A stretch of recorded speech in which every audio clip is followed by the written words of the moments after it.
Assalamu alaikum. Азыр биткойнду жана башка активдердин графикасын анализ кылабыз. Так, биткойндун базы 109.627 болуп турат. Бул графика 4 сааттык графикада.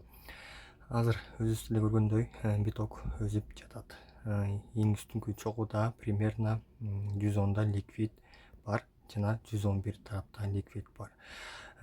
Биток бул астыңкы ликвидтерди алганга аракет кылып атат. Анткени өзүбүз эле көргөндөй бул жердеги имбаланс зонасынан 2 жолу ретест болуп кайтканын көрүп турабыз.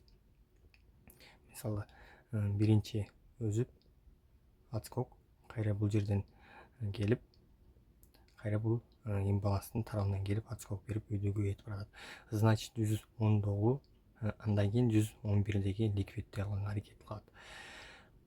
Эгер бул ликвидди алып биток мисалы 111деги ликвидди алып 114 жолу 111де проторгов болуп калса, бул аябай жакшы мындайча айтканда көрсөткүч деп эсептесек болот дальнейшем өзүгө.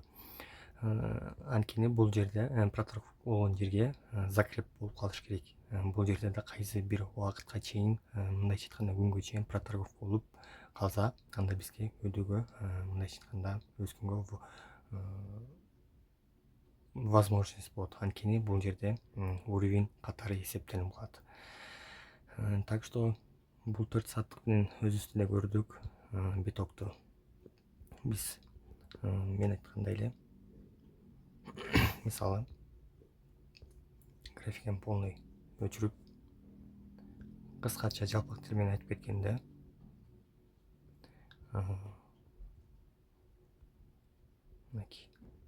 өзүп бул уровеньден өйдөгө проторгов болуп калса эле болду. Анткени бул уровень мындайча айтканда сопротивление болуп калат. Бул мен сызган сызык 111деги. Так что азыркы кезде 110до ликвиддин алышын күтөбүз. Андан кийин 111де ликвиддин алышын күтөбүз. Бул 4 сааттык графика. Азыр бул жерде өзүбүз эле көргөндөй имбаланс зонасына отскок берген. Астында примерно 98де ликвид бар. Андан кийин үстүнкү жакта 110 жана 111де ликвид бар. Значит, 2 ликвидди алып, мен айткандай эле болуп, мисалы мындай 111-112нин үстүндө закрепте калып калса, бейки торговля болуп калса, анда өйдөгө өздөшүн күтсөк болот деп ойлоймун. Бул өз көз карашым деп ойлоймун. Так, азыр дагы бул биткойндон мындайча айтканда бир күндүк 4 сааттык. Так, 4 сааттык графикасы түшүнүктүү болду. Эми эфир 2580 деп коелук. Так, эфирим бул баягыдай эле бул боковик зонасынан ылдый мындайча айтканда түшө албай жатат десек болот. Бул жерде 4 сааттыктын караганда бул жерде имбаланс зонасы бар. Андан 2, 3, 4, 5 жолу отскок бергенин көрүп турабыз. Бул жерде примерно 2524 ликвид алынган. Значит, үстүнкү ликвидди алганга түшүнүдү десек болот. 2683дөгү. Андан кийинки ликвид чоң ликвид деп эсептесек болот. Ал болсо 2871.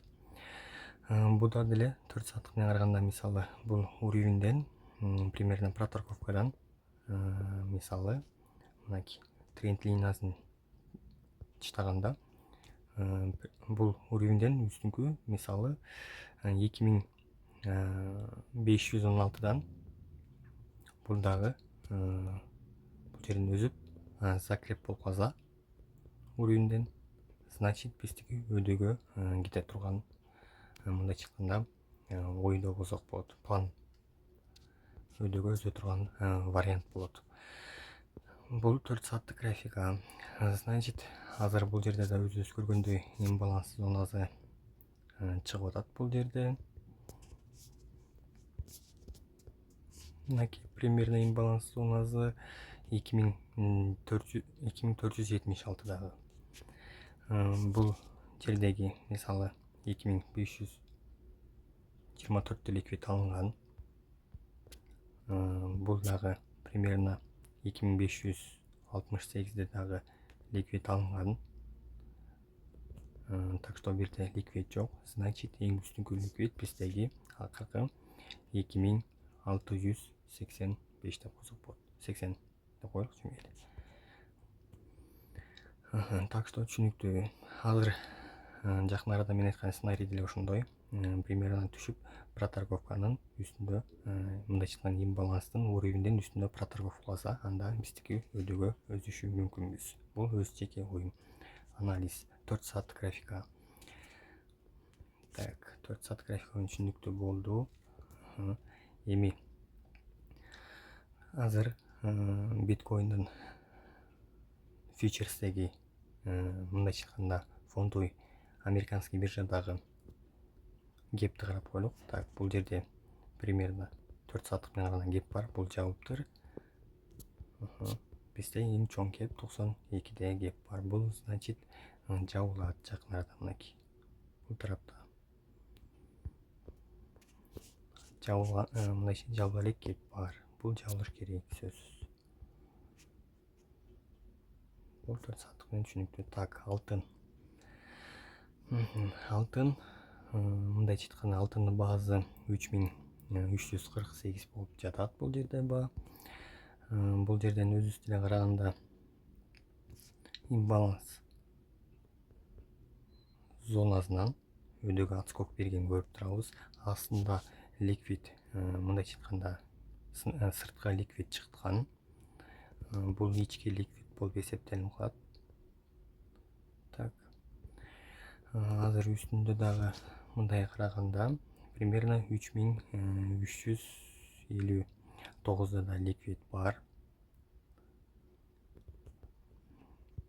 Мындай чоңойтуп келгенде өзүбүз деле көргөндөй примерно 3392де жана 3300дө бул жерде ликвидтер бар. Значит, бул ликвидти алыш керек. Азыркы биринчи бул 4 сааттык графикам. Биринчи ликвидти эң биринчи мындайча айтканда 3358 ликвидтин алынышын күтүп, ылдыйга коррекция берип, ылдый түшүшүн күтүш керекпиз. Примерно имбаланс тарапка чейин кайра өйдөгө мындайча айтканда өсүшүн күтсөк болот деген ойдомун. Мен примерно лонгтун азыркы кезде мен имбаланстын 50%-ни өйдөгө мындайча айтканда күтөм. Мынакей. Так, ылдый түшүп келип, бирден проторг берип, кайра өйдөңкү ликвид жакка кеткенин күтүш керек. Бул 4 сааттык графика. Так, 4 сааттык графиканы күттү.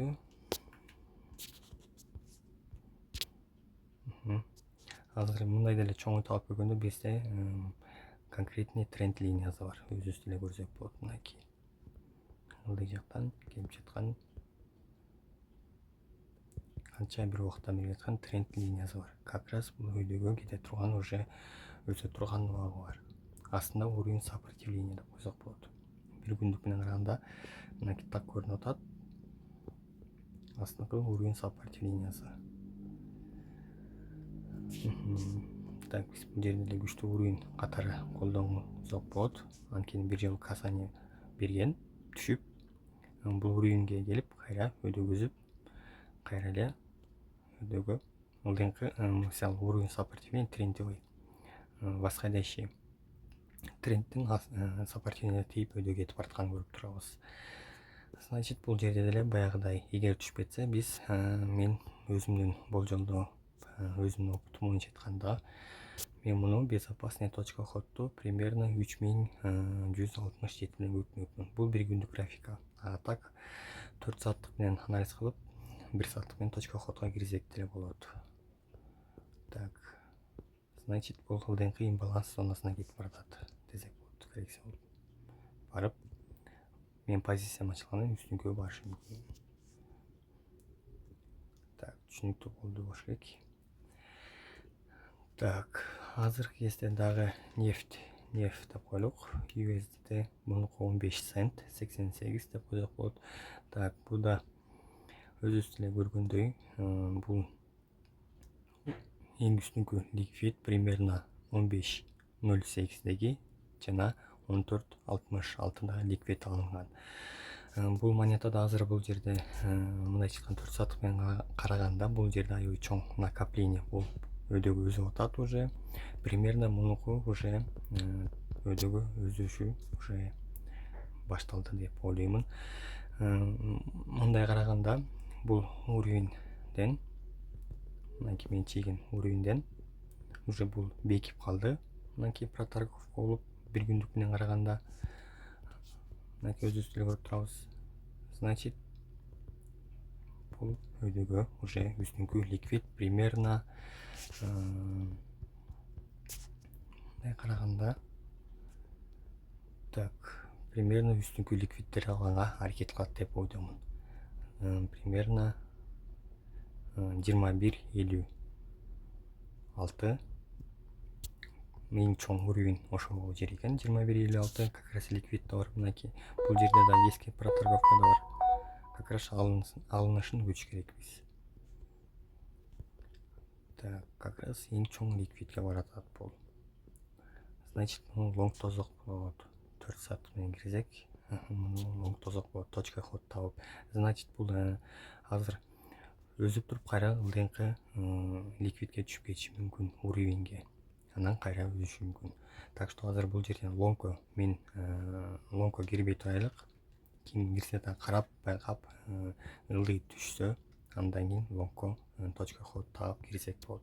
Бирок бул Binance'да объем кирип жатат. Бул монетага карап койсоңор болот Binance'дан.